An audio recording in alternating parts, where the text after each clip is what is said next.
యొక్క నైజం మంచితనం. హార్ట్ఫుల్నెస్ మ్యాగజైన్లోని దాజీ గారి వ్యాసాలను మనం సంక్షిప్తంగా వివరించుకుంటూ వస్తూ ఉన్నాము. అందులో భాగంగా హృదయం యొక్క నైజం మంచితనం అన్న శీర్షికన నవంబర్ 2024 సంచికలో వెలువడిన వ్యాసంలోని ముఖ్యాంశాలను మనం ఇప్పుడు తెలుసుకుందాం. హృదయం యొక్క సహజ గుణం మంచితనం. ఆ మంచితనమే అన్ని మనలో భాగమే అని అన్నిటినీ స్వీకరించేలా మనలను సంసిద్ధం చేస్తుంది.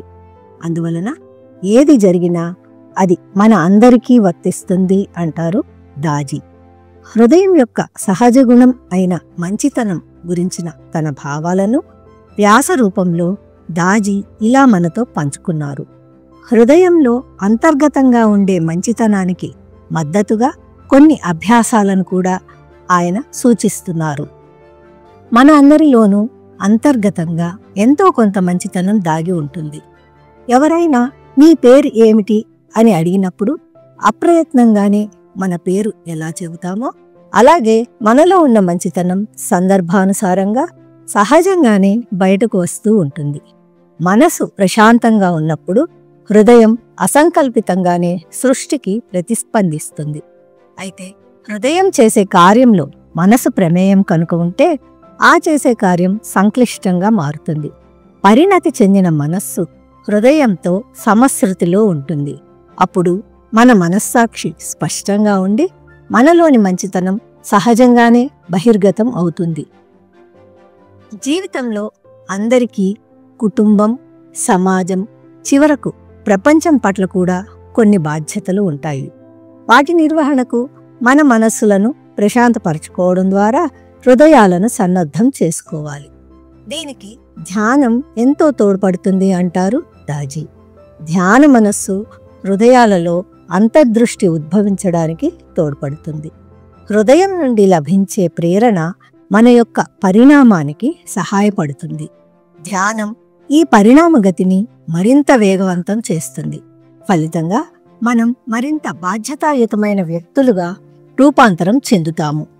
ఈ ప్రపంచం నాకు ఏమి ఇచ్చింది అని భావించకుండా ఈ ప్రపంచం నాది, ఈ ప్రపంచానికి నేను ఏమి చేయగలను అన్న అవగాహన మనలోని పరిణామం ద్వారా మాత్రమే సాధ్యపడుతుంది. ఇది నాది అన్న భావన ఏర్పడినప్పుడు బాంధవ్యాలు బలపడతాయి. నాది అన్న భావన ఏర్పడినప్పుడు సహజంగానే విశ్వంలోని ప్రతి అంశాన్ని స్వీకరించే స్వభావం అలవడుతుంది.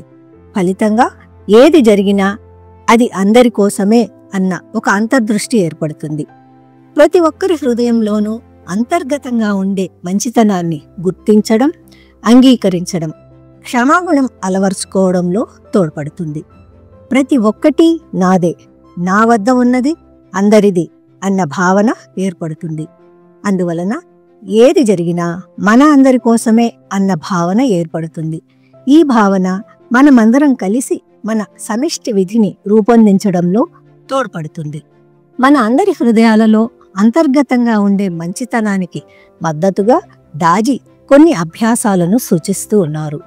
అందులో మొదటిది, ప్రతి ఒక్కరి హృదయం ప్రేమతో నింపబడి ఉంది అన్న ఒక్క ఆలోచనతో ఈ విశ్వం మొత్తంలో శాంతి సామరస్యాలు వెల్లివిరియాలి అన్న భావనతో ప్రతిరోజు ధ్యానం చేయాలి. రెండవది, ఎదుటి వ్యక్తిలోని మంచితనాన్ని గుర్తించే ప్రయత్నం చేయాలి. మూడవది, అందరిలోనూ అంతర్గతంగా మంచితనం దాగి ఉంది అన్న భావనతో మన రోజువారీ కార్యక్రమాలను నిర్వహించుకోవాలి. ఎదుటి వ్యక్తితో గొడవ పడవలసిన సందర్భం ఎదురైనప్పుడు ఒక్క నిమిషం నిదానించండి. అతనిలోనూ ఎంతో కొంత మంచితనం దాగి ఉంది, అతనిలోని ప్రతికూల భావనలు అన్నీ పోవాలి అన్న చిన్న సంకల్పం చేసుకొని ఆ వ్యక్తి కొరకు ధ్యానించండి. మీ హృదయం నుండి ప్రేమ ప్రసరిస్తూ ఉంది అన్న భావనతో మీ రోజువారీ కార్యక్రమాలను కొనసాగించండి. ఈ చిన్న చిన్న అభ్యాసాలు మీలో పరిణామానికి తప్పక దారి చూపుతాయి. పరిణామం అంటే మార్పు, పరివర్తన, ఎదుగుదల. ఈ పరివర్తన అందరిలోనూ సహజంగానే అంతర్గతంగా ఉండే మంచితనం బహిర్గతం అవడంలో తోడ్పడుతుంది అంటారు దాజీ.